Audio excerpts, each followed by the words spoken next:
I have a lot of thoughts that I've collected over the last month as I've been thinking about this talk. It's not something I take lightly. Hopefully we can be talking about things that will be interest to you in terms of grain, but also in terms of this larger notion of how you put together a farm that's economically viable and makes a living for you, but also does a lot of great things for your community. Let's see. Oops, that's the way. So Full Belly's been organic since 1985. I grew up on a farm. I grew up on a dairy farm in San Jose. The dairy farm's no longer there. You don't have dairy farms in the middle of what the fastest growing city in California was for many years with San Jose. It's now Silicon Valley. Farms are gone. Most of the farms moved over the hill into the Central Valley, so the great Central Valley of California. And this is going to be a little bit of California talk too, okay? Because that's where I think it's such an interesting reality. It's important to bring you guys to understanding where we're at. So this is a little valley I lived in. It's called the Capay Valley. My family farms out more in the Central Valley. We're not too far from Sacramento, about 50 miles from Sacramento and about 110 miles from the Bay Area. It's a small agricultural valley, lots of small holdings because you can't make big fields when there's lots of little hills and undulations. The Central Valley is flat. You can make big fields and farm a lot of ground there, and so the farms have consolidated, they've gotten bigger, and the fields have gotten bigger. We have really looked to brand our valley. So our valley right now has a reputation of producing high-quality organic produce. It's small farms producing produce and meeting the needs in the San Francisco Bay Area for their growing organic market. So we put together a whole branding program for our area.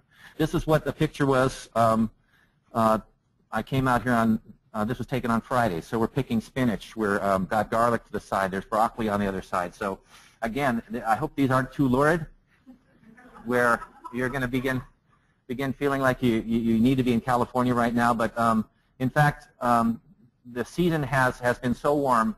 Our December this last year was the driest December, one of the driest Decembers on record. The year before this last year we had rain, but this year January was the driest January on record. So we're in the middle of a pronounced change in climate or a weather pattern that has created anomalies where California, the normal, is not going to be nearly normal of what we expect it to be. We grow primarily vegetable crops. That's our bread and butter. So we grow try to grow crops nearly year-round. We take a break around Christmas in December, and the farm takes a bit of a rest. But this year, because it was so warm, we started up running in January. So I think in looking at this bigger question of how you survive in a grain economy, I think it's really important that you as farmers in this room understand you're part of a continuum. You're part of a history. It's something that's been going on for a long time. You're competing in an economy where you have to understand why farms have failed and why you have to do something different in order to succeed. Your survival means that you cannot continue patterns that have destroyed a lot of farms in this country and reduced us to a rural population where less than 2% of the people live on the land and farm in this country. You have to understand how in the past we've taken a lot of resources for granted. The thing that powers our whole system is the sun. It's a thermonuclear plant that drives our tides, drives our water, makes our plants grow, allows the grass for our cows to eat. It is the driver of the system. So you have to begin to look at energy in a different way because we've taken that for granted. You have to think about your principal goal as a farmer, whether you're growing grains or vegetables or whatever crop, is to market. And you're looking to sell flavor because this can't be smoke and mirrors. It has to be about something that tastes better, that consumers can differentiate and taste and understand there's something there that they wish to value. You have to sell information because we have a society that is far removed from the reality of your farm, so you have to bring that reality to their table. You have to receive a fair return. That's not always done in the commodity market. You have to understand how differentiation and information allows you to have a conversation about fairness. And fairness works from both sides of a conversation. They have to understand your world, and you have to understand how they can help invest in your world. And you have to share value. So another consideration for survival is how you very much organize your farm design. Making a farm design that is in fact innovative, thinking about systems, how you can get more out of your whole system. Sometimes we focus very clearly on the crop that you're growing, on the grain crop you're growing, or a crop. But really, a farm that is going to survive is going to be looking at itself as a much more of a system where you're cycling nitrogen, you're accumulating carbon, you're growing beneficial insects, you're creating a more dynamic whole by the design of your farm. That's a really important thing because I think we tend to look at how people have done it. We tend to repeat patterns, and it's critical that you start thinking about how you design your farm as a more holistic organism. You have to think about labor, something that in California a lot of times isn't thought about as an important piece. We have about 60 people working year-round on our farm. We farm about 400 acres altogether. But those 60 people, we've designed our farm, again, to have year-round production or have some part of the process where they can be involved in the farm and they can be working year-round and be productively employed to have their kids in school to become parts of the community, buy a house. That's really an important piece in thinking about how you design a system so that even the labor on your farm is an important component that you're supporting year-round. And then finally, I think we have to think about the new normal, if there is a new normal, and that's climate. And certainly maybe 2013 threw a quirk into the works, or perhaps it's just what stoic Vermonters understand as part of the world here, but climate is one of those things that in California certainly is impacting our present, and it may impact our future in really radical ways. So, in my opinion, after 35 years of organic farming, it all starts with the soil. If you're not paying attention to the soil and thinking about this system designed so your soil's healthier, you're missing an opportunity, the greatest opportunity, to employ a piece of your system that has been underappreciated. Okay, your soil really is just now beginning to be understood. It's a living universe. A teaspoon of soil has a billion microbes in it. A billion. That's not a small number. And I think we're beginning to understand that the soil biome, that microbiology in the soil, is linked to your microbiology. You're far more biological than you are cellular. The human body has, they say, 100 trillion microbes in the body. 100 trillion. You have 10 trillion cells. What we're beginning to understand is that each of you are your own ecosystem, interacting with other ecosystems all the time. And it's not just the germs and the handshake that you have to think about. It's basically all the pieces of how your own system maintains its health, and a lot of it's linked to soil. We grow a lot of cover crops. So I mentioned we're experimenting with different combinations of cover crops. This was taken then just a few days before I left.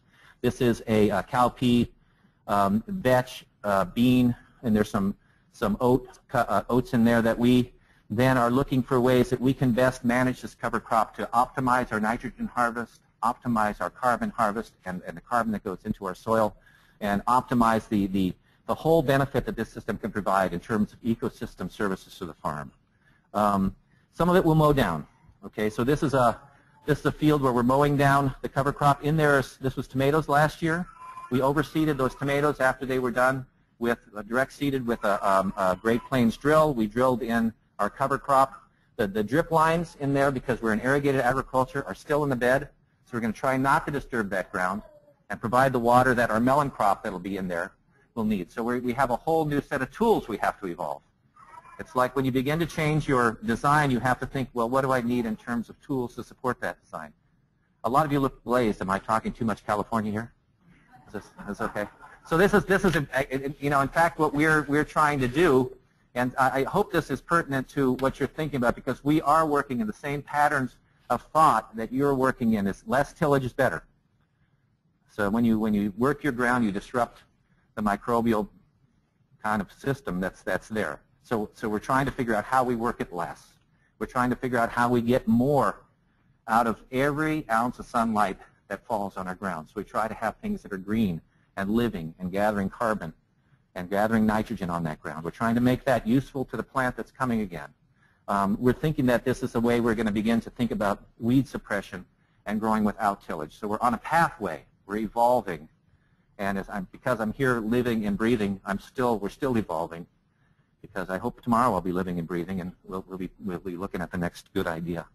We also use animals in the system. So these are beds in another cover crop field where the animals are browsing down the cover crop. So they're doing one stage of the digestion. We're putting them into the system because we think they're very efficient at what they do, and we can utilize their propensity to provide us with environmental services as we're growing lamb and wool and other products that we can multiply value out. We see our cover crops, and this is some bell beans, as providing us with ecosystem services that we're just beginning to appreciate. Pollinator issues in California are huge. They're planting so many almonds that they're importing bees from the Midwest. And one year the bee issue was so great they were flying bees in from Australia. I think they were in formation coming in, a lot of bees together. But they were bringing them in from far away, so they're trucking bees like there's some input. They're not an organism, but they're an input. And they're pollinating our crops, and they're moving the bees out.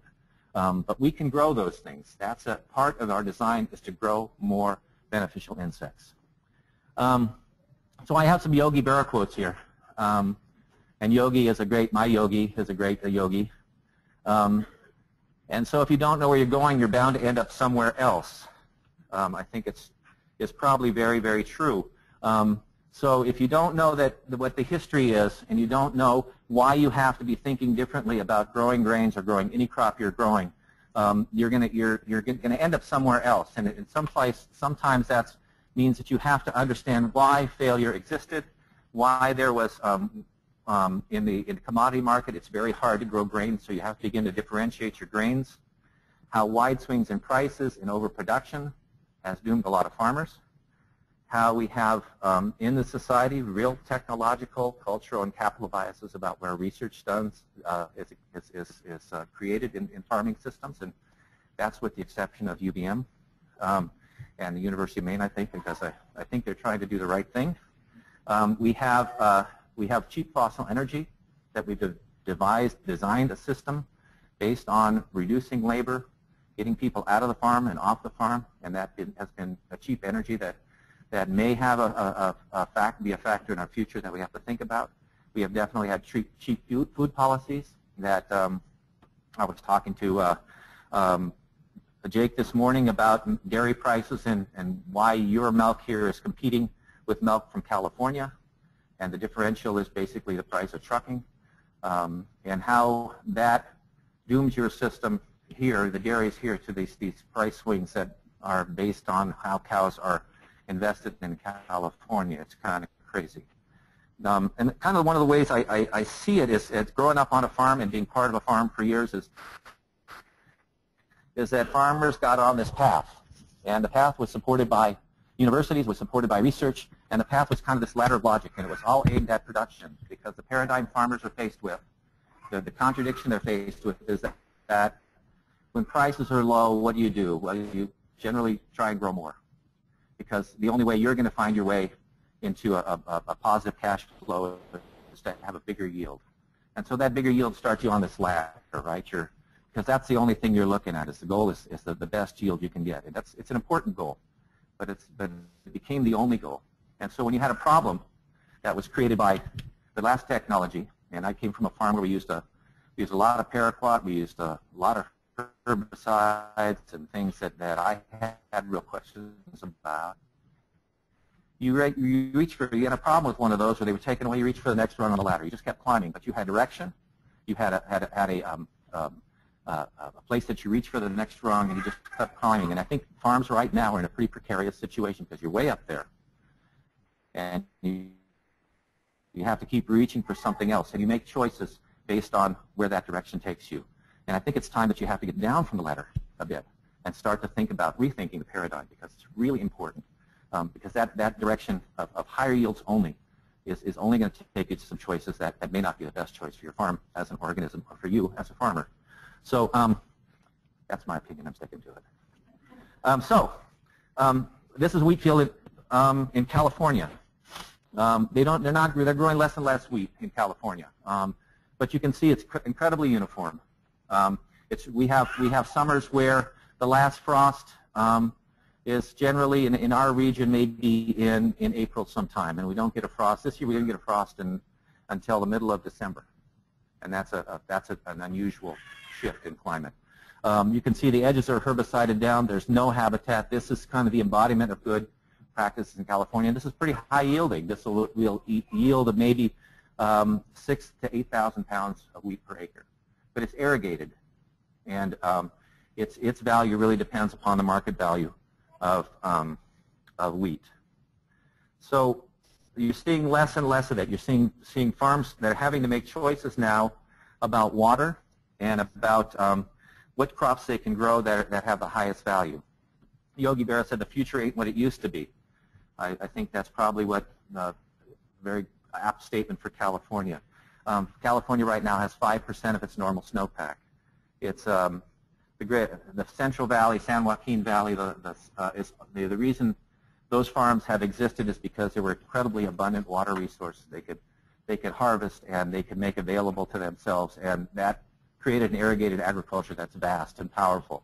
So farmers who are not getting surface water because there's no snowpack as the reservoir for water for farmers, they're putting wells in. That's how you respond. You're on that ladder and you don't have water. It's a fact you've got to grab another rung. So they're putting wells in. The wells are getting deeper and deeper. The trend for water use and water sustainability in the San Joaquin is nothing but a downward trend. They're now mining water from about 2,000 feet, and in a lot of farms, big wells going in, a tremendous amount of power to pull that water up. The water they say that they're actually pulling up from 2,000 feet is 20,000-year-old water deposited there. It's a lot like the Ogallala. We're mining water that is not being replenished. And so the future of that agriculture has very, very serious limitations.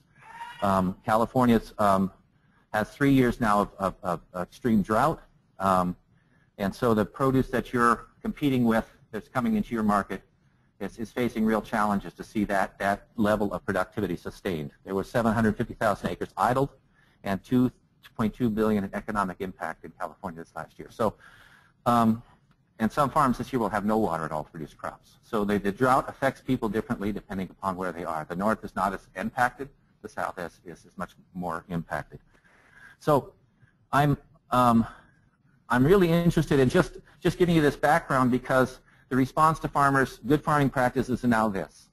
It's a micro irrigation system. These are drip lines. This is a young almond orchard that's been planted.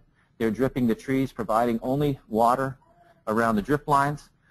There's no cover grown in that ground because they somehow think that the cover would be consuming water. They're thinking only of the crop. You're seeing more and more ground that's herbicided bare, completely bare, and what they're in fact doing is making a desert in California right now. And so that's your background. So what do you do? So I have one more thing on California. What's happening there demographically with that farmers who are making money in certain crops are looking for what are considered good farming practices. FSMA, the Food Safety Modernization Act, is pushing farmers to eliminate everything on the borders of their fields. They're taking trees out, they're taking hedgerows out, with some idea that maybe there's a ground squirrel in there that might contaminate their crop. It's a complete overreaction, but it's in fact the evolution of this idea that good farming practices are bare, sterile grounds where you focus only on the crop, and all those things that may impact the crop, like a bird or whatever, are somehow creating food safety issues. You're also seeing, because almonds were making money, we now have Wall Street that's investing in California farmland. So TAA-CREF, which is a retirement, teacher retirement portfolio, has 37,000 acres of farmland now. They are promoting themselves as farmers. We're in the farming business, and they're pretty proud of that. Hancock Agriculture Investment has 290,000 acres of farmland, and they're actually not hiring a group to manage it like TAA-CREF is, but they're managing it themselves. So these are companies that come in with professional managers. They don't know the history of the land. They don't know the water limitations. They have a lot of money. They can put down deep wells, and they're changing the land use pattern in California. And some of it's for the worse. Wheat acreage is down. So because wheat now because it's dry, it needs winter wheat needs to be irrigated now, and irrigation water is expensive. Farmers are choosing not to grow those things. They're going to higher value crops.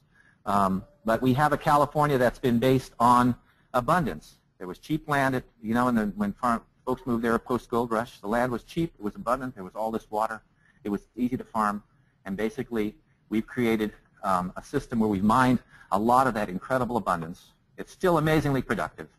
It's still an amazing system producing a tremendous amount of food, but it has some real issues there. So what do? We've decided 35 years ago, that I was part of that system. I wanted to change the pattern. There's Susan Moynihan when she was an intern at Full Belly Farm. That's my wife's mom. And so we started thinking about a diversified farming system. And grains were part of that. Grains became part of that. So this is 12 years ago. This was our farm stand. We've incorporated livestock into the system. This is not FSMA approved, but we think it's a great system. We're growing pollinators here by allowing our early arugula to flower. We've picked it off. We have flowers. The sheep will go through. They'll browse that all down. They'll inoculate the soil there. We'll turn that in. We'll wait 90 days before we plant another. We have another harvestable crop there. But they're moving through there. The pollinators are flying off. We try to design a farm where we have a good deal of diversity in and around the farm. Again, the main focus is growing good crops, and we can grow good crops organically. We figured that out, and I think as good researchers bring more information to the table, they're figuring it out how we do this better. So the fusarium issue in your wheat will be solved by farmers collaborating with researchers, trying new things, creating multi-tiered systems, going more than products off the shelves, but thinking about systems. We put sheep in the system, and now we've created in our rotation some permanent lays where we have, for 3 or 4 years, we're going to have a lay where the sheep will move on. We'll rotate as a pasture because one of my first experiences with good farmland was land that was in pasture for 25 years. And talking this to a few folks this morning, when you take land out of pasture, you see how the soil behaves differently than if you're working it every year. To understand that soil ecology is not to just say, well, when you take land out of pasture, it produces a lot, but to try and understand why it produces a lot. What's happening in that soil? How does rain infiltrate? How does soil hold itself together? What's the plant response? Those are the questions that have to be asked if we're going to come to a more sustainable, regenerative system. So we do a lot of interplanting, diversity. This was again taken a few days before I came here. My son is interested in chickens, and he's created mobile coops that move around the farm, and so he now has 1,200 chickens incorporated into everything we're doing. So these are grazers, browsers. They provide a certain place in the niche of browsing and nutrient cycling in the farm. So his 1,200 chickens are now producing over $100,000 worth of eggs a year. An amazing pasture-raised eggs are different than commercial eggs, and people can taste them. They can appreciate them, and you'll have people ask you why did my cake batter turn out so orange? And a lot of times it's because of the eggs they grew. Okay, so I thought this would be appropriate that, I don't know who said it, but I went to a fight and a hockey game broke out. I thought that might be particularly apt here because you guys do a lot of hockey, but so over time we went to look for a healthier system, and soil became the focus. We wanted to create a healthier livestock in a healthier livestock system and incorporate them into our farm, and so we had to focus on our pasture and our grains, and that's where grains became a bigger focus on the farm. We went to look for a fair market system, somebody who appreciated what we were doing and would pay us fairly. And we had to look at other ways to market, and I think a lot of you are already doing that, but we looked at CSAs, relationship delivery market, farmers markets, and restaurants, and those who paid attention to flavor and place and what we were trying to do. All of those things were pieces that allowed us to move and prosper. And so we went to look at long-term agricultural issues, and organic became the focus. And I have a bit in here about organic production, and we've been organic producers since 1982, and it's really important to us because, and I have something in here that we'll talk about that. So we wanted to make a farm where our kids could be inoculated early and enjoy the place, where it's creative, where we're not the bosses, but we're allowing them to taste and flavor and savor and become part of the farm. We wanted to create a different design, so we integrated fruit trees with our production. So now we have about 40 acres altogether of tree crops that give us things that we can market through the season, whether it's dried fruit, nuts, or other things. But design was really important. My wife loves flowers, so flowers are something, I don't know how many flower growers are in here, but people will pay, will argue about $1 a pound for your wheat, but they'll pay $8 a bunch for flowers. So you look for things that perhaps make your farm more beautiful and diverse, and give you other pieces that you can take to the market that make your place vibrant and alive. And you want to seduce your kids early with something sweet. So that's a secret. If you want your kids to become involved in the farm, you have to. It's a seduction that takes place over time. So you have to seduce them with things that are sweet. So that's, I think, really important. So organic as a principle, and I know I'm just going to tell you why I think it's important. Organic seeks to optimize the health of all the parts. If it's done well, and there's a lot of organic farming that's done really well, and there's some organic farming that's not done really well. But you're first of all thinking about the health of all the parts and how you make it all healthier. You ask different questions, and when you ask different questions, you'll get different answers. If you say, I want to solve this problem with it, and figure out the tools I need to solve it, if you're a conventional grower, there's tools out there. Somebody's figured that out for you. If you're looking at how the system can provide you with some of the things you need, you ask different questions, and you'll get different answers. You tend to combine things differently. Organic still helps to make differentiate your product in the marketplace. That's really important because you can't go head-to-head with grain growers in North Dakota and think that you're going to win, because they'll do it more and they'll do it cheaper, and you have to be able to think about how you differentiate your product. Organic is safer and better. I believe that for farmers, farm workers, and families, and all the life on the farm. It's closer to the good choices, creating long-term stewardship and right livelihood. It demonstrates it can be done at many different scales. We farm about 400 acres. We have enough acreage. Now we're looking to diversify our farm. And you're thinking then about the total harvest. How much can you harvest in your farm? And you have to look at new ideas of what you're harvesting. And so you're actually not just harvesting grain. You're harvesting nitrogen, if you can, in a system. So peas following grain, and you make your rotation so that you're optimizing the total nutrient exchange that's happening. And again, you're optimizing the sunlight that falls on your ground and figuring out how I can get more of a harvest out of that sunlight. You're really looking to harvest carbon, because I think there's going to be a carbon market in California. How do we get these farms to take the carbon out of the atmosphere and the nitrous oxide that's a problem in our water and in our atmosphere, and keep that, sequester that on the farm? Those are going to be questions we're heading toward, because we're going to have to head to those questions. And then there's something called serendipity, and this is a real California notion that when you have everything working together, the whole is greater than the sum of the parts, and you'll start to see new things. And that's really one of the more beautiful pieces of growing, where you're not looking at a product that's going to solve the problem, but you're trying to solve the problem, because you start to observe and you see that there are things in a whole system that begin to work, and that the whole is greater than the sum of the parts. That's really important to understand. Whole grain can be taken apart, wheat, germ, and the flour, but they're finding that the whole grain is greater than the parts. You can't reassemble it once you take it apart and think you're going to get the same thing. And then that you're creating solutions that are indigenous to your place. You're looking at what your resources are, where energy falls, and how you capture more of that. And those resources and those solutions will happen differently in different places. So I'm hoping, am I going too fast? You guys okay? All right. So sheep in the system, then we have a couple hundred head of sheep now that are part of the system. They're browsers, they're converters, they do a lot of things. Sheep make wool, and we can make wool products. That's something we can sell all winter long, or create more value added in this product here. Important, you're always finishing your product to the highest value. We have a lot of hands. People can come to the farm. They can experience the farm. These are school groups that come. They milk our cow. It's amazing how many people don't know the first thing about where milk comes from. One girl asked my wife, "Is this soy milk?"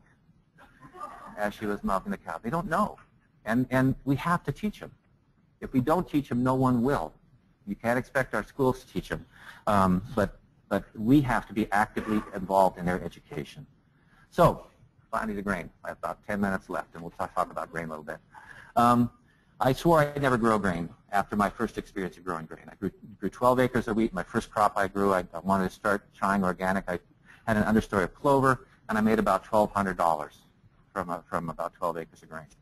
$100 an acre is not much, but I think anyone thinking about growing grain needs to understand that this is very hard to build a small farm on a grain economy. It still is. So grain is more extensive, and you have to really be focused on the market. So we were focused on the market, and this gal, Monica Spiller, who is very active in heirloom grains and looking at new varieties, came to the market, and she said, I need somebody to help me multiply out seeds. So we did that. And Monica ultimately seduced us into putting 10 acres of Sonora wheat in, and that's a wheat variety that came over with the Spanish missionaries. Has a great history, well adapted, a landrace variety, been around for hundreds of years. And so we started growing that, and then you then have the question of what do you do, how do you create all the infrastructure to take the next steps? And I think a lot of you are in the same position, trying to figure out what's the next tool that allows me to get into the grain market a little better. Our evolution then got us to we now have this 10 acres of grain, what are we going to do with it? So we knew we'd feed some to our livestock, but we went to somebody who made flour for us. Now we had pallets of flour, and I'm sure Jack would probably say the same thing. You sometimes overreach yourself, and now you had to sell flour out of sacks, and we were competing also in a market that we didn't really know, and we couldn't compete with, and there wasn't a differentiation at that point. So we decided we weren't going to grow grain anymore. Because we couldn't mill it and store it. And somebody called us up exactly 2 days, and this is where serendipity happens. 2 days after we said, we're not going to grow grain anymore unless we can mill it. And this person called up and said, I think there's a coffee grinder here, but it says Metal Mills on it. I'm in San Francisco, about a mile from UCSF. I'm just renting this house. Do you want it? And so I went down and looked at it, and it was a brand new metal mill that had been sitting in the basement of this house that a researcher had to investigate whole grains back in the 70s. And I bought it for $1,000, and that put us back in the grain business again. And since then, we've been picking up different pieces. We now grow, we're trying 3 different varieties. We're only growing 20 acres of wheat. We have 3 varieties that are all dry land varieties, landrace varieties, Arachdorum, Frosinato, et cetera, Capelli. We're growing some University of Oregon's purple Karma barley. They said it's not theirs, but I'll give them credit for it, and some another Hullis barley. We do some Bloody Butcher corn, an heirloom corn that we do for cornmeal. Restaurants really like it because it has some flavor. We grow our cover crop seeds. We grow oats, milo, and field corn. And those things we're trying to grow, make our livestock and our chicken production be wholly farm dependent. So those animals there we're feeding with feed that's generated on our farm. My kids are involved in trying to make the feed more palatable, so they're soaking it, they're making fodder. The hay and straw is important in the system, so all those things are pieces of what we're trying to do. And the parallels, and in the last, I've been here since Sunday, visiting some farms. The parallels of what we're all trying to do are so similar. We're all trying to evolve the capacity to make our farms more effective, and we're looking at grains as a piece. For us, it's a piece of the farm, and so we have a very, very strong parallel with what you folks are doing in this room. So here's that metal mill. We grind most everything. This is a little dehuller, and again, we're looking for tools that work. So some of our barleys had hulls, or some of the wheats had adhering hulls. This is a great little tool that will process quite a bit of grain. It's just an impact dehuller. We'll take the hull off, and so now you have clean grain that you can put in a bag and sell at your farmer's market, or you can put through the mill. This is, if you want to know where you get this is was essentially for the rice industry. I think this developed in Japan. That's the dehuller. We have found a $500 impact grinder there that we make our feed with. We store our feed in bins like this. And we have a small clipper 324 cleaner. So that's our investment, along with a harvester, an older harvester we bought, and then the tools to plant our grain. So just in terms of adding value, so think about your grain crop. We're replacing organic feed at about 40 cents a pound for our grain crop. If we sell that to Community Grains, who we're working with, and I'll mention them a little bit, we sell it for about 55 cents a pound, and they're making pasta out of that. If we sell it to other farmers for seed, we'll clean it up, and it'll be $80 to $1 a pound, 80 cents to $1 a pound. We sell at the farmers market whole buried, whole grain wheat, and to some brewers, it's $1.20 a pound. If you take that and make flour out of that, you now have wheat at the farmer's market and some retail that's selling for $2 to $2.50 a pound. So you're adding value. And we now have community grains making pasta out of our wheat for the durum rack. They're sending it through an air separator mill at a local mill. They're making a really fine pasta out of a whole grain. Their market niche is whole grain pastas. So we're buying back the pasta and selling it at our farmer's market. So it's our grain in a box they've developed that promotes our farm. Has all the information about identity preserved wheat there, where it came from, when it was grown. And I figured we're selling for $6 for 11 ounces, but that's about $8 a pound. And so when we pay them for what they've done and put it in a box, which is about $3, the value of that grain is about $4.55 a pound. So think about ways you can add value. So I want you to write down this website and go to the website, because Community Grains is essentially the UVM right now, or is very clearly a parallel to what Stephen Jones is doing up in, and his group is doing in Washington. Again, there's these folks who are beginning to do very good work in reconnecting pieces of a food system that have kind of fallen apart and now need reconnecting. So Community Grains did a symposium in 2014, and the whole symposium is online. The speakers were online, and it may be a little left coast for you. Everybody's dressed less than you guys are. They don't bundle up quite as much. But the focus there was what are the differences between whole grains, consuming whole grains, and how they affect human health, and how do we get to a whole grain economy. And the information there by epidemiologists and others who are studying the impacts of what we've done with milling, Michael Pollan talks there, is interesting, because it's beginning to look at grains very differently. And again, maybe grain and milling went on a certain ladder of logic, just, the more refined the better, the finer the flour the better. And that ladder of logic has led us to the consequences of all of those choices in terms of how that grain is processed and what we're consuming. And these folks have gotten down off the ladder, and the conversation at that website is how to do it differently.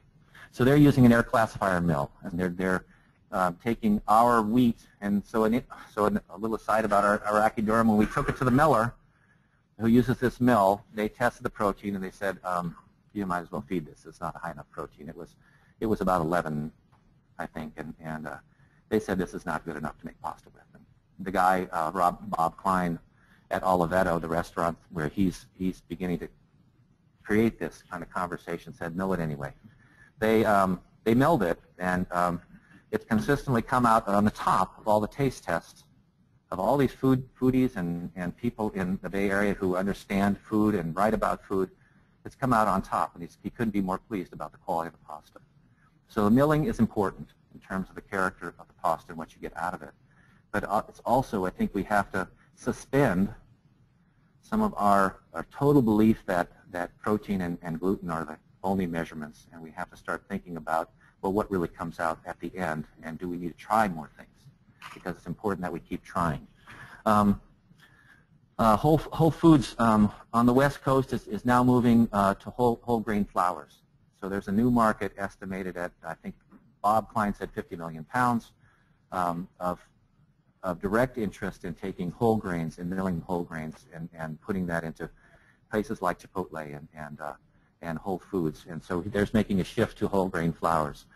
Community Grains is doing the identity preserved wheat. How do you create this linkage between farm and farm product and what people are buying, so you're selling more information? And then how do you make that actually a better product by not only by the story, but by finding wheats that taste good? And for me, as someone who grew up on a farm that grew wheat, the conversation about flavor in wheat is in itself a watershed event. It's creating a differentiation in a commodity market that didn't exist. So we're trying to set up a new they're setting up a new market model that integrates all these pieces. It becomes a bigger conversation. All of these folks interacting, working together, talking about how we solve this larger puzzle together.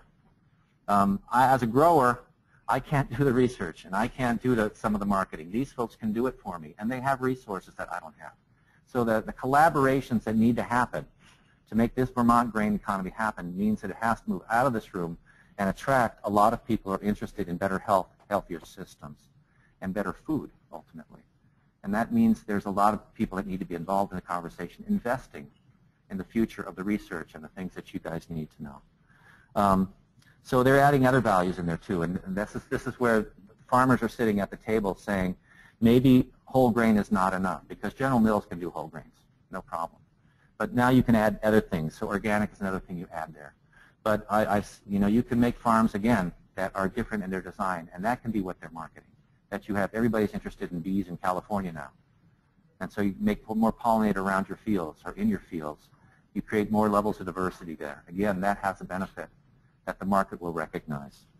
And you can even put fair trade in there. Oops, wrong way. I'm about done, I think. But thank you. And I think that this whole conversation is designed, I hope, to make you think bigger. That agriculture has gone off on a direction, and agriculture's future needs you all. It needs you to think through how you create healthier systems. It needs you to think through how you regenerate the vitality that was once part of Vermont's agriculture, and make communities that are healthy and whole, and have industry that you're beginning to generate. How you create solutions that are place-based solutions that make this a much richer, more vibrant economy. These are bigger questions that you're all part of answering. Wendell Berry talks about a concept called solving for pattern in a book called The Gift of Good Land. It's a wonderful essay about how we need to think more. The solutions are patterns.